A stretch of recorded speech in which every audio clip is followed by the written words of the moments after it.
might have seen this. We're talking about what they were looking like in Indianapolis. The Pacers fans going crazy. Their team now just 2 wins away from hoisting that NBA championship trophy, led by Tyrese Haliburton in that electric bench unit. We're talking Obi Toppin, Benedict Mathurin, and TJ McConnell. They all got it done last night. Pacers pulled off a 116-107 win over the Thunder in Game 3 of the NBA Finals. In case you didn't know, you could have caught all that action right here on ABC 24. You missed a great game. This is going to be a tight series. Here's some stats for you. Teams that win Game 3 when the series is tied 1-1 actually go on to win the finals more than 80% of the time. That's a big number for the Pacers. And get this, Indiana is now 5-0 after a loss in this postseason. That also bodes well for them. And they haven't dropped back-to-back games since early March. None of this sounds good if you're a Thunder fan. I'm just telling you. Benedict Mathurin went off. He dropped 27 points off the bench. That's right. That's the most by a bench player in an NBA Finals game since Jason Terry. We're talking about the Jet. Did it back in 2011. You know I knew that one, did you? 2011, his coach was Rick Carlisle. Oh, there's a lot of synergy here. Tyrese Haliburton nearly had a triple-double. He had 22 points, 11 dimes, 9 boards. Pascal Siakam added a smooth 21. Meanwhile, the Thunder, once the odds-on favorite to win it all, are suddenly, I don't know if you can say on the ropes, but they definitely got to think about getting back in it. They'll have to dig deep. They want to flip the series and keep those title dreams alive. Now, let's take a listen to what the winning Pacers had to say after the game. You know, look, this is the kind of team that we are. You know, we need everybody to be ready. This is how we got to do it, and we got to do it as a team. And you know, we got to make it as hard as possible on them. You know, having guys like TJ and Obi gets in the game and Shep, you know, just playing hard. It's a group of guys who play extremely hard, and I think that's exactly what we needed, you know, just to get the fans back on their feet. I mean, I feel like that's my job, and the job of people that come off the bench. Obviously, it goes up and down sometimes, but you know, I like the energy that we brought, and we have to do that next game as well. Eyes directly on the rim, and just with the giant. All right, it's easier said than done talking about it, coming out and doing it.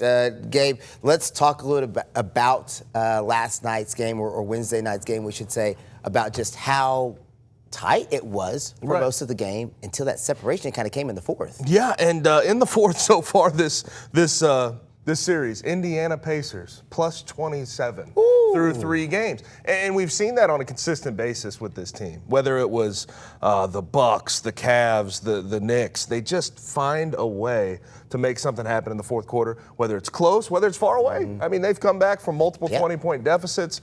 It's been impressive as hell. And I just watch other teams tighten up. And this is completely subjective opinion. Don't get it. I just watch them tighten up. They don't play the right way. And you see that Pacers team continue to play free. And I think for the Thunder in particular, what you saw in that fourth quarter last night is Shai Gilgeous-Alexander, the MVP, the guy who set the record for points through his first 2 appearances in the NBA Finals was 72. That's beating out Michael Jordan. That's beating. Which is saying something.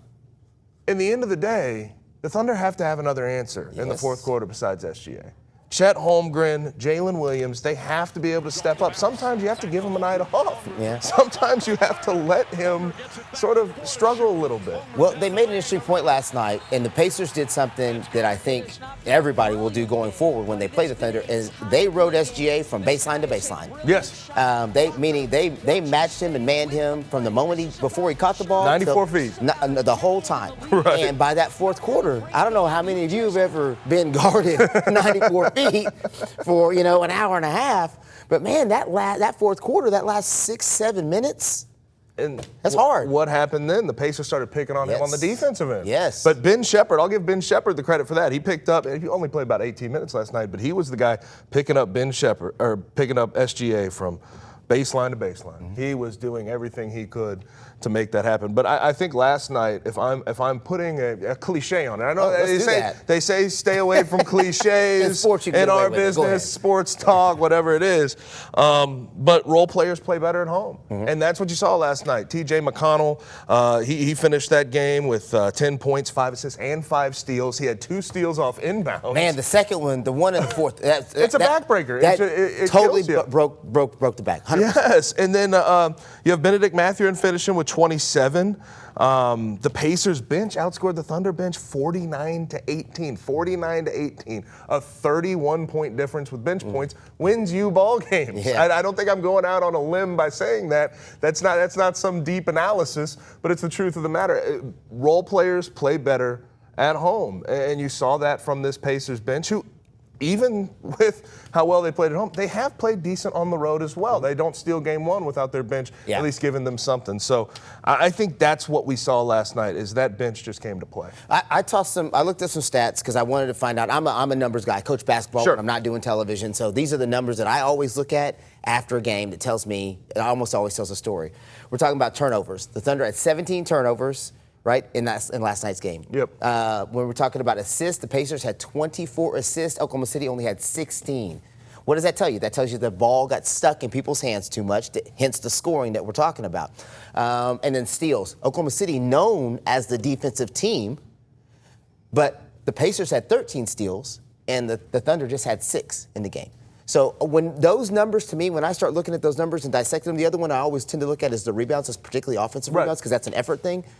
Those numbers tell me that the Pacers just played more solid on both ends of the floor, beginning to end. Yeah, and I will give credit where credit's due. And I love the stat about Benedict Mathurin scoring 27 points. That's the most since 2011 with Jason Terry. Rick Carlisle coached that team. So there's some things going on. And I thought T.J. McConnell kind of gave that J.J. Barea, if you remember that. He gave that J.J. Barea thing. It's what he was going for. But I have to give 2 hat tips to Rick Carlisle for the way he coached that game last night. Tyrese Haliburton had been pretty bad, considering his normal statistics against this Oklahoma City Thunder team through 4 games. 12 points per game, 5 assists, 5 rebounds. Usually he's around 19, 5, and about 9 and his assists. percentage was down. His percentages are down. He's not taking as much volume. He had more turnovers, almost doubled his turnovers against this Thunder team versus what he normally puts out there, from about 1 to 2.